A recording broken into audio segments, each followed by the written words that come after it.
Hello दोस्तों, कैसे हैं आप। Good morning. आप देख रहे हैं देवपा व्लॉग्स और मैं हूं चंद्रकला। ये हो गई मेरी गुड मॉर्निंग। ये मत सोचिएगा कि मैं 10 बजे सो के उठी हूँ, बिल्कुल भी नहीं। ये 7 बज रहा है सुबह का और मैं मतलब ज़बरदस्ती उठ कर के आई बाहर, क्योंकि ठंडी हवा थी लेकिन उतनी अधिक ठंडी नहीं थी। लेकिन धूप इतनी तेज़ हो गई थी, मुझे लगा था कि 10 बज गए हैं। मेरी तो आँखें ही नहीं खुल रही थी, मैं डर गई थी देख के। मेरा दिल बहुत था और सोने का, लेकिन धूप देख के मेरी नींद ही नहीं आई मुझे। और मैं थी अकेले इस समय, तो कर भी क्या सकती थी व्लॉग शूट करने के लिए। तो हल्का फुल्का मैंने स्ट्रेचिंग करी। मैं बहुत अधिक रनिंग या बहुत हाई इंटेंस वाला वर्कआउट तो नहीं कर सकती थी, तो इसीलिए मैंने हल्की फुल्की स्ट्रेचिंग करी और थोड़ा सा मेडिटेट करने की कोशिश करी।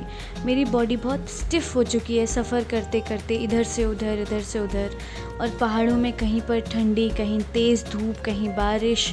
इस वजह से मेरा मौसम का भी थोड़ा चेंज हुआ, तो तबीयत थोड़ी सी बदल गई।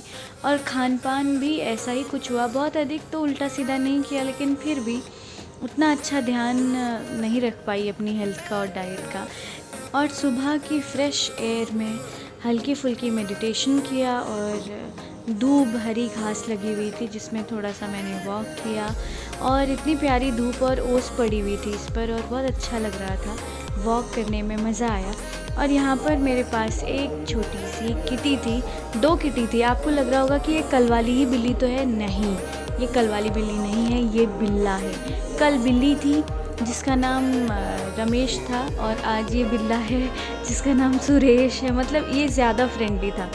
आप इसका कॉन्फिडेंस देख के आइडिया लगा सकते हैं कि कितना कॉन्फिडेंट है, कोई डर नहीं है इसके अंदर। मतलब हाउ कॉन्फिडेंट ही इज़। और ये बिल्ला है, कल वाली बिल्ली थी। एक कपल है ये जो यहाँ पर रहते हैं। और लात मार रहे हो। ये बड़ा प्यारा था, मुझे इसको छूने का दिल बहुत था। सोने दो यार। छुआ भी, लेकिन मैंने पूरा नहीं छुआ, पता चला कि पंजा मार दे मुझे, तो इसलिए मैं इसके साथ अपना दिल खुश करते हुए निकल गई। और दोस्तों, भीमताल ये जगह थी जहाँ पर मैं थी। और भीमताल कोई ऐसा मेरे लिए स्पेशल डेस्टिनेशन नहीं है, कोई ना ही एक्साइट करने वाली जगह है, क्योंकि ये हमारे आते जाते रास्ते में जगह पड़ती है।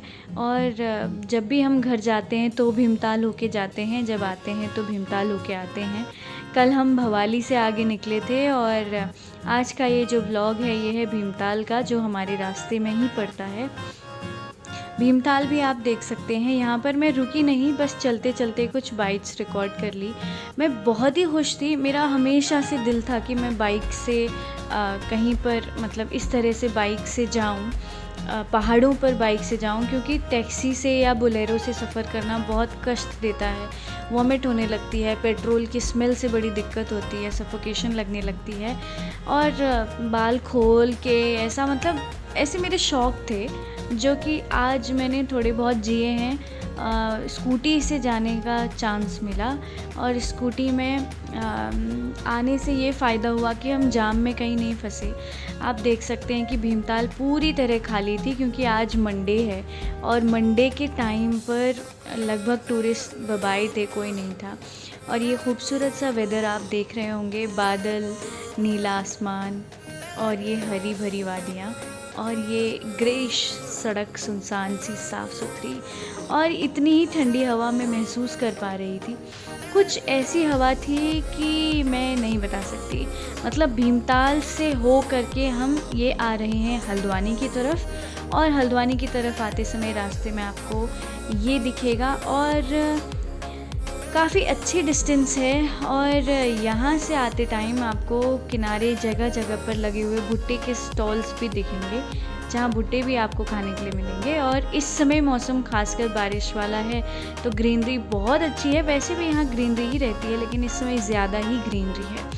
और टूरिस्ट भी काफ़ी सारे हैं यहाँ पर इस समय। मैंने इस रास्ते में कोई इतना अधिक मैं रुकी नहीं, बस मेरा आने जाने का रास्ता था, और मेरा दिल किया कि मैं आपसे इस जर्नी को शेयर करूं, तो मैं इस जर्नी को शेयर करते गई। मुझे बहुत अच्छा लगा। मेरी आँखों में कुछ जा रहा था बहुत तेज़। मुझे लगता है कि मैंने चेहरे पे जो सनस्क्रीन अप्लाई की थी वो। एक जगह मिली जहाँ पर से हल्द्वानी साफ साफ दिखाई दे रहा था। ये देखिए यहाँ से कितना क्लियर हल्द्वानी दिखाई दे रहा है, और हल्द्वानी पूरा का पूरा भाबर एरिया है। पहाड़ी क्षेत्र नहीं है, तो आप देख सकते हैं वो जो समतल वाला एरिया है वो हल्द्वानी है। अभी हमें वहाँ पहुँचना है, तो इसलिए हमारा सफ़र अभी जारी है। मेरी आँख से एक ही आँख से आंसू निकल रहा था, पता नहीं क्यों, ये वीडियो में भी आया है। और ये कुछ मेरी आँख में जा रहा था बहुत तेज़। और मुझे थकान थोड़ी कम लगी सफ़र से, क्योंकि स्कूटी से जाना था, ताज़ी हवा थी और मैं कंफर्टेबल थी स्कूटी से, काफ़ी अच्छा लगा। और बाइक से जाने का, घर जाने का, रास्ते में जाने का मेरा दिल भी हमेशा से था।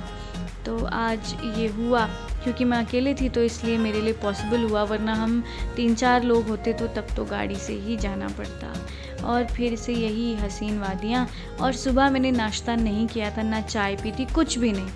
हाँ, मैंने 2 केले और 1 सेब खाया था सुबह, तो उससे तो ऐसा खाने वाली भूख नहीं मिटती है।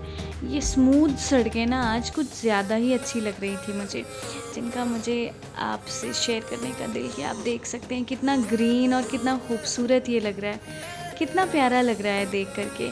और मेरा फिर से दिल है कि मैं ऐसे ही आऊँ, बाइक से सफ़र करूँ। इस समय तो मेरे पास गोदी में रखा हुआ बैग था, पीठ में लटका हुआ छोटा बैग था, तो उससे मुझे थोड़ा सा अनकंफर्टेबल भी हो रहा था, क्योंकि इसमें मेरा सामान भी था।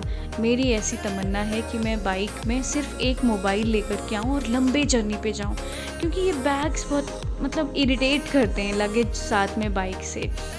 4 व्हीलर होती है तो फ़ायदा ये होता है कि उसमें आप बैग के बिना कंफर्टेबल होकर के सो बैठ सकते हैं, लेकिन सफोकेशन बहुत लगता है मुझे इतनी लंबी जर्नी में। लोगों को वॉमिट होने लगते हैं, कभी-कभी तो मुझे भी लगता है कि मुझे वॉमिट आ जाएगी बिल्कुल।